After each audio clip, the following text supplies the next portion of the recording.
మొంతా తుపానుతో రైతులు నష్టపోకుండా ముందస్తు చర్యలు తీసుకోవాలని సీఎం రేవంత్ రెడ్డి అధికారులను ఆదేశించారు. వరి కోతల సమయం అయినందున పలుచోట్ల రైతులు ధాన్యం ఆరబోశారని వారికి నష్టం వాటిల్లకుండా జాగ్రత్తలు తీసుకోవాలని అన్నారు. ధాన్యం, పత్తి కొనుగోలు కేంద్రాల్లో తగిన ఏర్పాట్లు చేయాలి అన్నారు. రాష్ట్రంలో తుపాను తీవ్రతపై బుధవారం సీఎం ఆరా తీశారు. హైదరాబాద్తో సహా ఉమ్మడి ఖమ్మం, వరంగల్, నల్లగొండ జిల్లాలో తుపాను తీవ్రత అధికంగా ఉంది అని అన్ని శాఖల అధికారులు, సిబ్బంది అప్రమత్తంగా ఉండాలని సూచించారు. ఎస్డీఆర్ఎఫ్, ఎన్డీఆర్ఎఫ్ బృందాలు సమన్వయం చేసుకోవాలి అని, కలెక్టర్లు ఆయా బృందాలకు తగిన మార్గదర్శకత్వం వహించాలి అని అన్నారు. వాగులు, వంకలు పొంగే ప్రమాదం ఉన్నందున లోతట్టు ప్రాంతాల్లో నివాసం ఉండే కుటుంబాలను సహాయ శిబిరాలకు తరలించాలి అన్నారు. నీటిపారుదల శాఖ అధికారులు జలాశయాలు, చెరువులు, కుంటల్లో నీటి మట్టాన్ని ఎప్పటికప్పుడు పరిశీలిస్తూ కలెక్టర్లకు సమాచారం ఇవ్వాలి అని సూచించారు.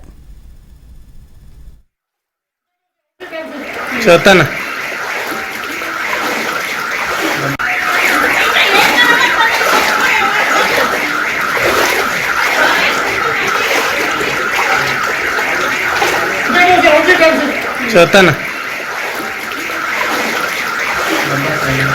उधर से सकते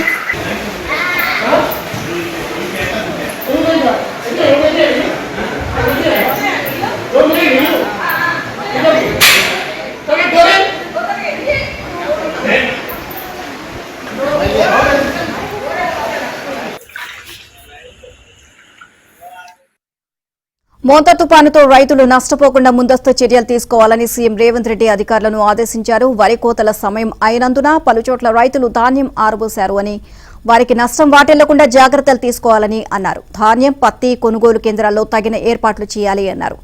రాష్ట్రంలో తుపాను తీవ్రతపై బుధవారం సీఎం ఆరా తీశారు. హైదరాబాద్తో సహా ఉమ్మడి ఖమ్మం, వరంగల్, నల్లగొండ జిల్లాలో తుపాను తీవ్రత అధికంగా ఉంది అని అన్ని శాఖల అధికారులు, సిబ్బంది అప్రమత్తంగా ఉండాలని సూచించారు.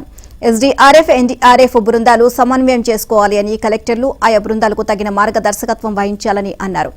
వాగులు, వంకలు పొంగే ప్రమాదం ఉన్నందున లోతట్టు ప్రాంతాల్లో నివాసం ఉండే కుటుంబాలను సహాయ శిబిరాలకు తరలించాలి అన్నారు. నీటిపారుదల శాఖ అధికారులు జలాశయాలు, చెరువులు, కుంటల్లో నీటి మట్టాన్ని ఎప్పటికప్పుడు పరిశీలిస్తూ కలెక్టర్లకు సమాచారం ఇవ్వాలని సూచించారు.